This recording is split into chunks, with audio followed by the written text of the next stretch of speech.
बिस्मिल्लाहिर्रहमानिर्रहीम। जैसा कि आपको मालूम है कि हमारे पब्लिक ऑफिस की हर मुख्तलिफ डिपार्टमेंट में एक रिटायरमेंट एज होती है, लेकिन अगर आप देखें तो हमारे पॉलिटिशियन के लिए कोई रिटायरमेंट एज नहीं है। हमारे एग्जिस्टिंग प्राइम मिनिस्टर जो हैं 73 साल के हैं। अगर वो 5 साल की अपनी ड्यूरेशन पूरे करते हैं तो 78 79 के करीब होंगे। फाइनेंस मिनिस्टर हो गए, हमारे डिफेंस मिनिस्टर, ये भी इस वक्त 74 75 साल के हैं। ये अपने 5 साल की ड्यूरेशन ख़त्म करते वक्त 78 79 ऐसे होंगे। इसी तरह हमारे प्रीवियस जो प्रेसिडेंट थे आरिफ अलवी साहब, जब वो रिटायरमेंट हुए ऑफिस से उन्हें छोड़ा तो वो 74 75 के थे। आप ये देखें, ये पब्लिक ऑफिस जो हैं बहुत ही इंपॉर्टेंट पोस्ट होती हैं। इसमें आपने डिसीजन मेकिंग करनी होती है, आपकी डिसीजन मेकिंग में आपकी जजमेंट शामिल होती है। अगर ये कोई भी पॉलिटिशियन, अगर ऑब्वियसली आप देखें एज के साथ साथ हर एक की प्रोडक्टिविटी को है इम्पैक्ट आता है। ये कोई अक्रॉस द बोर्ड है, आर्मी ऑफिसर भी रिटायर हो जाते हैं 60 के करीब, और जुडिशरी भी रिटायर हो जाती है, ब्यूरोक्रेसी भी रिटायर हो जाती है। लेकिन ये पॉलिटिशियन जो हैं, पार्लियामेंट हो या फिर आपका नेशनल असेंबली हो, प्रोफेशनल असेंबली हो, सेनेट हो, इसमें आपको ऐसे बहुत से पॉलिटिशियन मिलेंगे जिनकी एज जो है 70 प्लस या 75 तक होगी। मेरे ख्याल में एज लिमिट होनी चाहिए, पॉलिटिशियन की एक रिटायरमेंट एज होनी चाहिए, क्योंकि आप ये देखें जितनी अहम पोजीशन है ये, इसमें आप पूरी कौम की तकदीर का फैसला कर रहे होते हैं। आप डिसीजन ले रहे होते हैं कि आया फॉर एग्जांपल स्पेंडिंग किस तरह होगी, आप कर्जे ले रहे हैं, अपने ऊपर खर्च कर रहे हैं, ये सब ख़राब डिसीजन मेकिंग है। ये भी इम्पैक्ट हो सकता है कि आपको कोई क्रॉनिक डिसीज हो सकती है, कोई कंडीशन हो सकती है जो आपकी डिसीजन मेकिंग को इम्पैक्ट कर सकती है।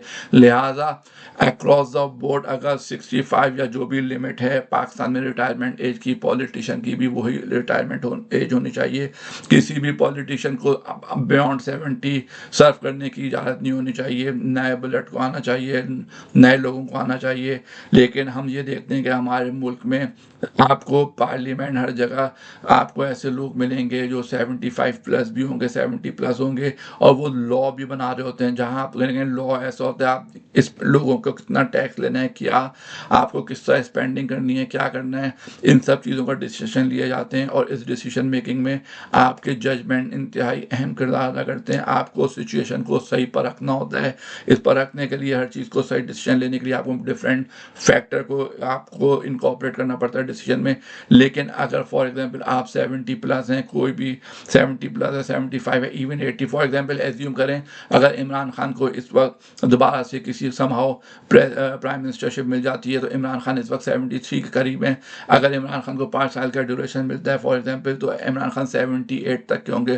तो ये जो है मेरे ख्याल में आवाम के साथ इंसाफ नहीं है कि प्राइम मिनिस्टर और प्रेसिडेंट और कोई भी ऐसी पोजीशन जिस पर लॉ डिसीजन मेकिंग होती है, लॉ मेकिंग होती हो, इसमें कोई भी शख्स 70 प्लस नहीं होना चाहिए। अगर दूसरे डिपार्टमेंट में रिटायरमेंट एज 65 है, जो भी रिटायरमेंट एज हो, इसी तरह पॉलिटिशियन के लिए भी रिटायरमेंट होनी चाहिए। कोई भी नेशनल असेंबली में, प्रोफेशनल असेंबलीज में, सेनेट में, पार्लियामेंट में और prime minister office, president office में कोई भी ऐसा शख्स नहीं होना चाहिए जो बियॉन्ड 75 हो।